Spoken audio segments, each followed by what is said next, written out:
Nader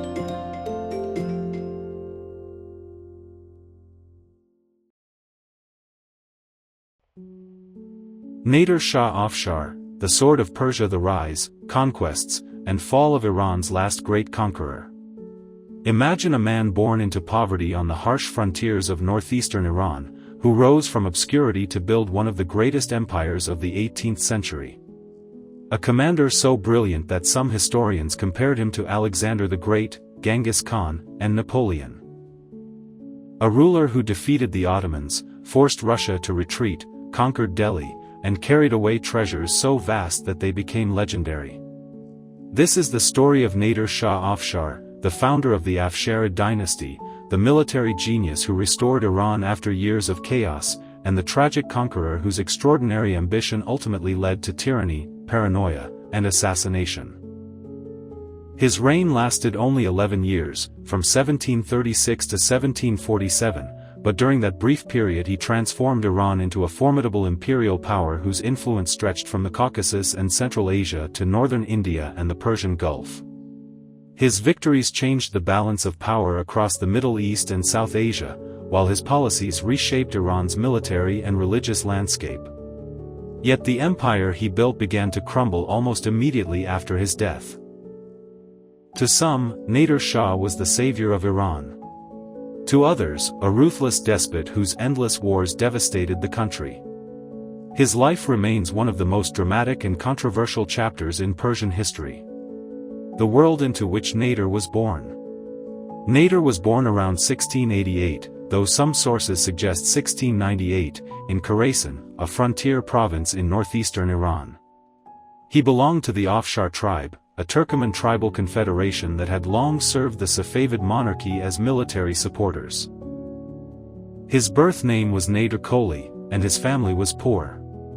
His father was a shepherd, and Nader spent his childhood in an environment shaped by tribal conflict, raids, and constant insecurity. According to later traditions, he experienced extreme hardship from a young age and may even have been captured by raiders for a period. These early experiences forged many of the traits that would define him. Endurance, military discipline, suspicion of rivals, and an unshakable determination to rise above his circumstances. The Iran of his youth was a country in decline. The once powerful Safavid Empire, which had dominated the Middle East for 2 centuries, had become weak and divided. Corruption, tribal rivalries, and ineffective leadership had undermined the state. The crisis reached its peak in 1722, when the Hotaki Afghans captured Isfahan and overthrew the Safavid dynasty. Iran was collapsing. The Ottomans invaded from the west, Russia occupied territories in the north, and Afghan forces controlled the heart of the country. Many believed that the Persian state had come to an end. This was the world that created Nader Shah. Rise from tribal warrior to national commander. Nader first emerged as a local military leader in Khorasan. His talent for warfare quickly attracted attention. He joined the cause of Prince Tahmasp II, a Safavid claimant attempting to restore his family's throne. Nader reorganized the scattered Persian forces and began a series of remarkable campaigns against the Afghan occupiers. His greatest early triumph came in 1729, when he decisively defeated the Afghan ruler Ashraf Hotaki in a series of battles.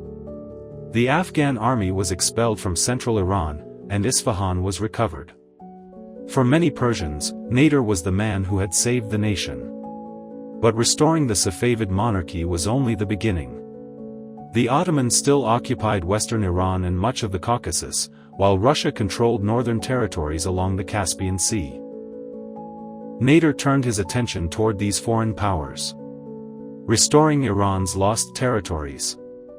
Nader's campaigns against the Ottoman Empire were among the most important of his career. He reorganized the Persian army, improved artillery, emphasized mobility, and imposed strict discipline. His forces defeated Ottoman armies in several major engagements, gradually recovering lost Iranian territories. At the same time, he pursued a pragmatic diplomatic strategy with Russia. Rather than fighting both empires simultaneously, he negotiated with the Russians while concentrating on the Ottoman front. The result was extraordinary. Through the Treaty of Resht in 1732 and the Treaty of Ganja in 1735, Russia returned many of the territories it had occupied during Iran's period of weakness. Meanwhile, Ottoman defeats forced Istanbul to recognize Iranian authority over much of the Caucasus. Within a few years, Nader had largely restored the territorial integrity of Iran.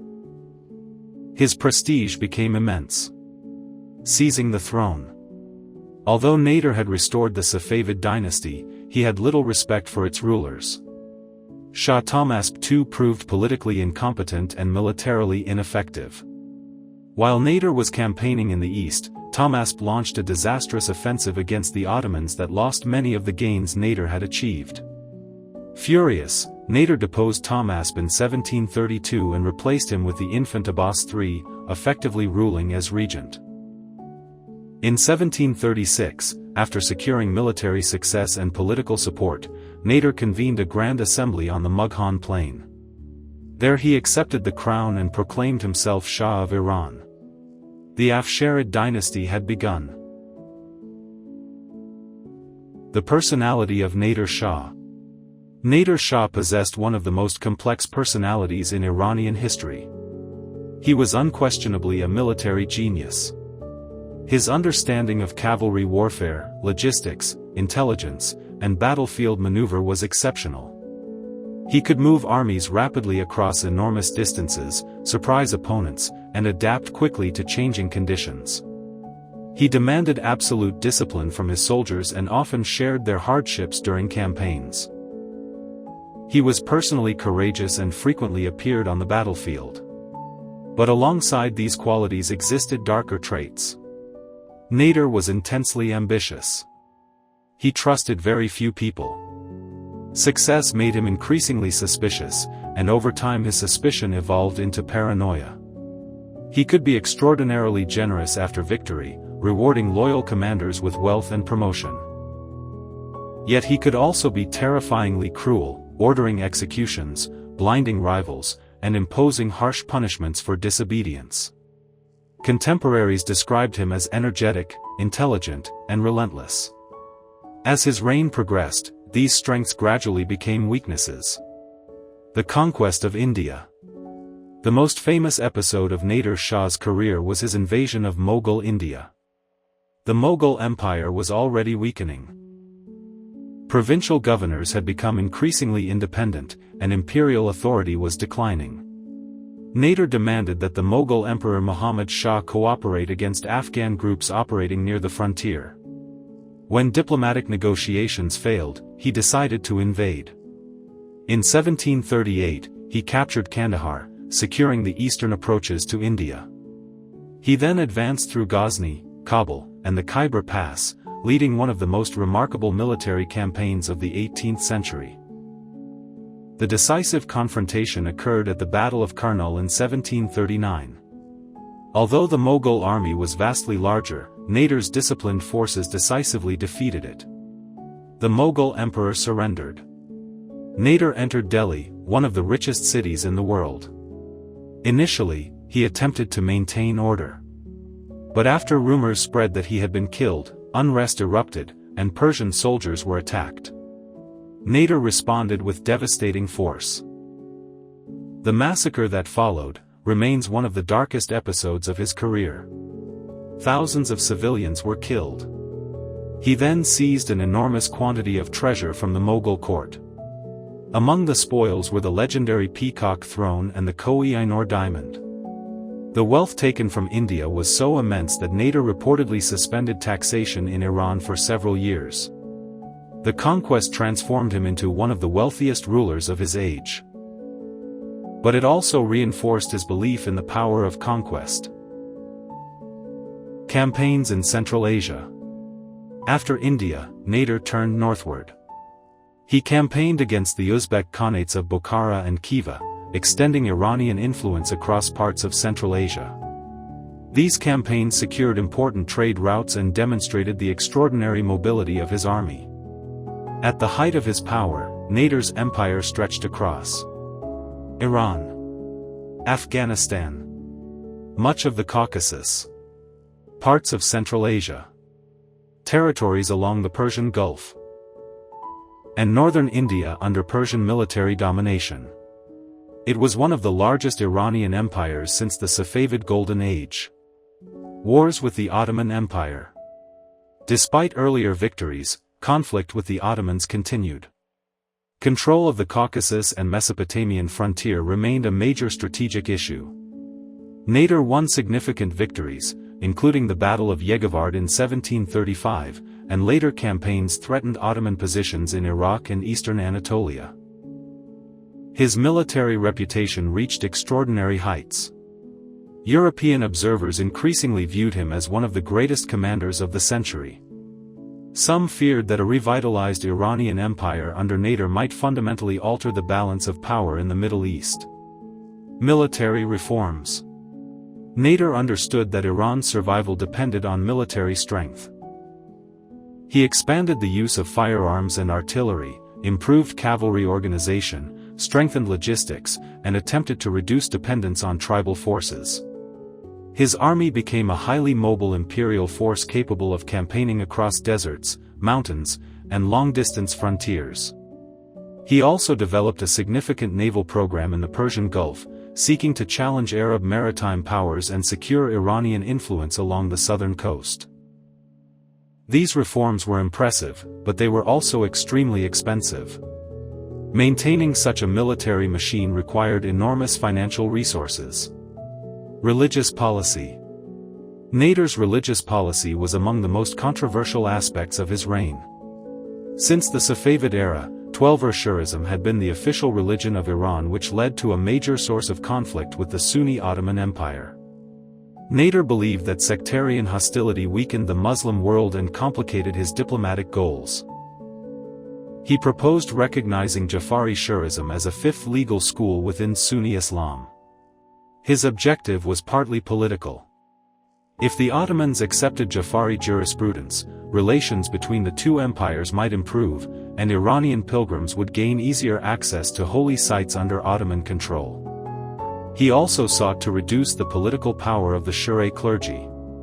Traditional Safavid religious institutions lost influence under his rule. Many clerics opposed his reforms.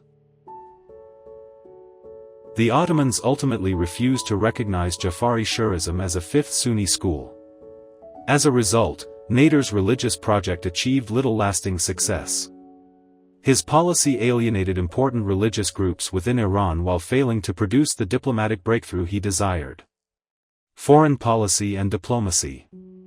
Nader's foreign policy was pragmatic and empire-oriented. He dealt differently with each neighboring power. With Russia, he used negotiation when advantageous and military pressure when necessary. With the Ottomans, he combined warfare with diplomatic bargaining. With India, he pursued conquest. With Central Asian rulers, he sought dominance through military intimidation.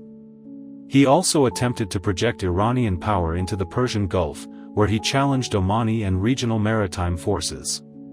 His reign briefly restored Iran as one of the major powers of Eurasia. The beginning of decline.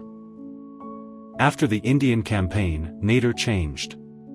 Many historians believe that his personality became increasingly unstable. He grew deeply suspicious of conspiracies. His health may have deteriorated.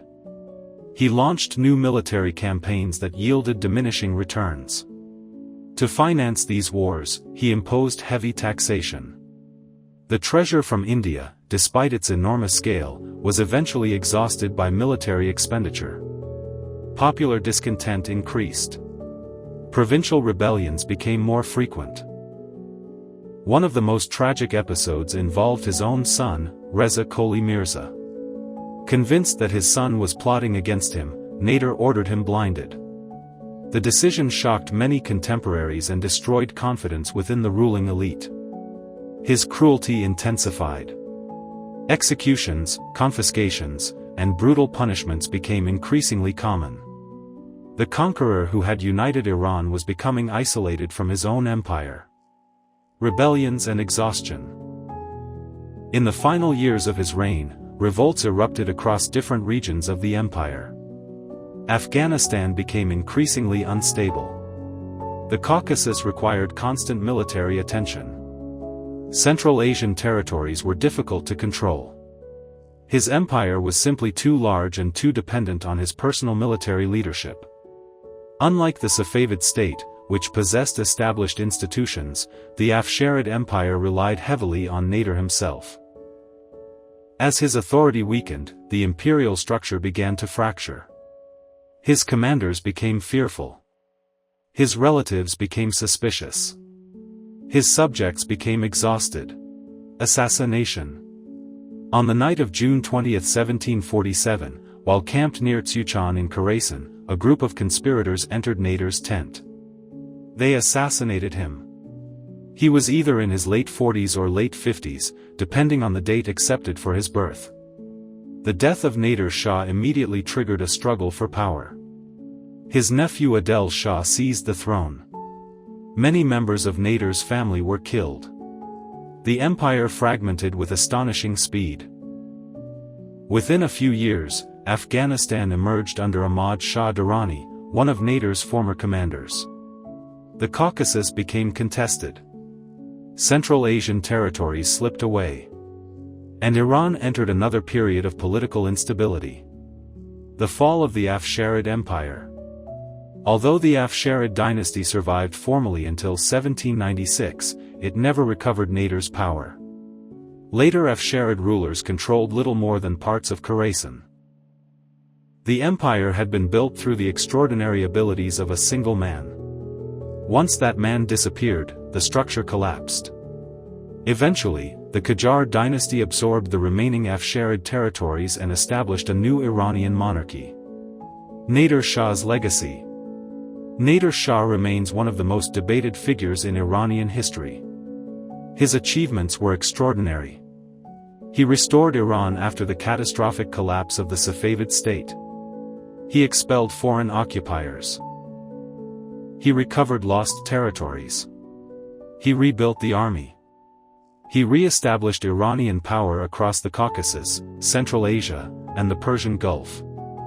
His victory over the Mughal Empire dramatically altered the history of South Asia. The weakening of the Mughals after his invasion contributed indirectly to the rise of new regional powers and eventually created conditions that facilitated expanding European influence in India. His military reputation has endured for centuries. Historians frequently rank him among the greatest commanders of the early modern world. Yet his failures were equally significant. His empire lacked durable institutions. His taxation burdened the population. His religious reforms failed. His paranoia destroyed trust within the ruling elite. His brutality alienated both soldiers and civilians. In the end, he became the victim of the same atmosphere of fear that he had helped create. Nader Shah Afshar was a paradox. He was a poor tribal warrior who became emperor, a national savior who became a feared tyrant, a military genius who could conquer continents but could not secure his own succession. For a brief moment, he restored the glory of Iran and created an empire that astonished the world. But his empire was built on conquest, discipline, and personal authority rather than stable institutions. When the sword that forged the empire was finally broken, the empire itself began to disappear. His tomb still stands in Mashhad, where statues depict him on horseback, sword in hand, surrounded by soldiers.